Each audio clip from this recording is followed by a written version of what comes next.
Again, you're running this. You're approving all this information that flows through. So our question and answer document is broken up into several sections: ownership, transition goals and objectives, what you're looking to do post close. Buyers always ask for, what do you want for your business? The answer is not now. Values different for different buyers. A little bit about your financials, your manufacturing, if you're manufacturer, operations, sales and marketing, personnel, IT. These questions come in and we sit with you and we answer them and we consolidate them, we answer them. And some of them are too sensitive. We're not comfortable disclosing that right now. So we put it in due diligence, which is after you sign a letter of intent. The chicken or the egg? It's probably a debate that is been around for as long as we have, right? There's a group of people in one camp, group of people in another camp, and then there's a group that's not sure. So how does that relate to you when you're selling your business? Hi, everybody. My name is Dee, President of Osage Advisors. Welcome back to our podcast, The Ins and Outs of Selling a Business, and this week's big hurdle. So why do I reference the chicken or the egg? What we're talking about today is when and how much information you should provide potential buyers prior to signing the letter of intent, right? The LOI is where you've agreed to the price, the terms and conditions of the deal, and you both have signed it, both parties. You as a seller, the buyer has signed it, and you're ready to move into due diligence. But prior to that, there has to be some information exchange so you get the LOI. And determining how much and when is critical to maximizing the value on the transaction. First and foremost, never release anything, obviously, until you get a confidentiality agreement in place. And then, from our perspective, you hire an investment banker like Osage to gather materials and put together what we call in the trade a book. It's a confidential information memorandum about your business, right? And that's going to talk about the history of the company. It's going to talk about your goals and objectives. We're not going to provide any value guidance. Buyers always want to know what the value is. Never give them an answer until you have a letter of intent that you agree to that works for you. And in that confidential memorandum, that this book, we're going to talk about your customer base without disclosing their names. We're going to talk about your vendor supply chain without disclosing their names. We're going to talk about your organizational chart and your key people without disclosing their names. And then you're going to look at this, you're going to approve this document. And that's kind of like the first phase of information you'll provide a buyer once they sign the confidentiality agreement to receive it. Next step is what we do. We do what we call a question and answer period. So we ask them to submit questions to us. Again, you're running this. You're approving all this information that flows through. So our question and answer document is broken up into several sections: ownership, transition goals and objectives, what you're looking to do post close. Buyers always ask for, what do you want for your business? The answer is not now. Values different for different buyers. A little bit about your financials, your manufacturing, if you're manufacturer, operations, sales and marketing, personnel, IT, things along those lines. These questions come in and we sit with you and we answer them and we consolidate them, we answer them. And some of them are too sensitive. We're not comfortable disclosing that right now. So we put it in due diligence, which is after you sign a letter of intent. Next step is you want to get an idea of what the buyer sees your business, how they see your business, how they're going to value your business. We call it an initial bid indication of interest. So you want them to submit kind of an idea based on this 25, 35, 40-page document, based on this question and answer template that we are provided them as comprehensive document with updated financials, et cetera, right? Give us an idea of what you think it's going to, what you're willing to pay for the company, a range of value, right? And then you'll weed out the folks, the buyers in that group that their value proposition doesn't meet your expectations or the market, in our opinion. But you end up with a handful of good buyers, and their values are in line with what you're looking for. So we invite them in, we meet with them, right? You want to get to know them. It's got to be the right fit. So the emotional aspect of the transaction. Again, this is all kind of setting up the precedent to how much I'm willing to provide somebody about my business prior to signing an agreement, a letter of intent. And we have these meetings, and, somebody may come to a meeting, and it's not uncommon that you don't see it's the right fit for you, or they don't see it's the right fit for them. So, we had preliminary information, they're done, we move on. But then you get down to that next group of buyers.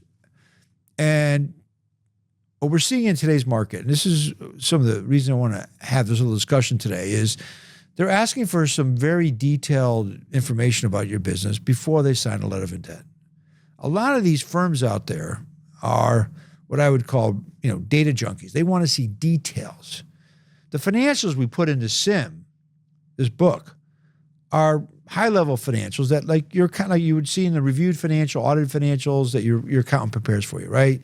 It's a balance sheet, it's your income statement, it's cost of good, detailed cost of sales, operating expenses, et cetera, but not the nitty-gritty details, behind what actually is in that number. So what's happening here is you have a couple really good buyers, and for them to get to that next level, right, to submit a letter of intent, they want to see some more details. And so they'll ask for information that you may not be comfortable with. And we should have a conversation about it, what's appropriate, what's not appropriate, and what you're comfortable with providing at that stage. And keep in mind that if we're unwilling to provide certain information at that stage, they may back out. Buyers, specifically private equity funds, are looking at multiple deals at the same time. So if they can't get to a place where they're comfortable prior to submitting a letter of intent, then they'll walk away. So some of the information they look for is they start drilling down, right? They want to know a little more detail about your customers. Again, we don't advise releasing names at this point, but you could list out your top 20 customers and a 5-year history of sales to them, customer A, B through C, D, write down, just a number or alphabetical association with them, A, B, C, right? Same with your vendors. Then, of course, they're going to want to say, they want to look a little more detail on your product lines. Again, you can disclose a little bit more detail on your product lines without, giving your secret sauce, secret recipe, if you're comfortable. And then they get to SKU analysis. They want to see specific actual products you sell and what makes up the profitability per SKU. Again, we don't propose or advocate giving that information out by a specific, so they can identify the product. But if you sanitize it, meaning you put down, just a blank sheet of paper, here's a SKU A through Z, and here's how we look, that should provide them with enough information so they can submit and put their best foot forward on submitting that letter of intent to you. And there's certain things that we would say, don't provide at this point, right? We don't want them to know details about your employees. That's after the LOI, and depending on where we are in due diligence, when we start to disclose that stuff. You could put, how many people your hourly rates are, who's on salary, what the salary tiers are, but no names. And it's a decision you got to really, a lot of our clients struggle with. But we want them to put their best foot forward. We want them to stay engaged because you think they're the right type of buyer or the right buyer for our company, your company. So we can provide the details they're looking for without disclosing the customers, the employees, the vendors, to give them that basis for submitting a letter of intent. I mean, there's a lot of firms out there that if you're not willing to provide at least a piece of that detail, they'll probably walk and move on to something else, which may be okay with you, right? But you may think, hey, I got a bid for $12 million here and I got a bid for $15 million here. Both are in kind of my range of value, but this $15 million number, they want more details. And some of the reasons they may want to do this is one is, by the way, the more you provide up front in this kind of manner, it's going to take some pressure off or speed up, expedite, so to speak, the due diligence after the LOI. So it's not you're doing this for nothing. This information will be required at some point, no matter what. It's how you present it, how you provide it prior to the LOI that's important to the buyer, and you're comfortable with it. That's the key thing. You're comfortable providing it, with the realization that certain buyers may walk away if they don't have it. So think about a detail. I think it's important really to talk to your advisor, your M&A firm like Osage, about what they're based on our experience, what we should give out, what we shouldn't give out. But when you're in this point and you're getting towards the LOI stage, keep your eye on the ball. Be comfortable with the fact that you provide additional information. And if you're not comfortable, don't give it. If you are, you do give it. Again, my name's Keith Dee, President of Osage Advisors. Thank you for being with us today for our podcast, the ins and outs of selling a business and this week's big hurdle.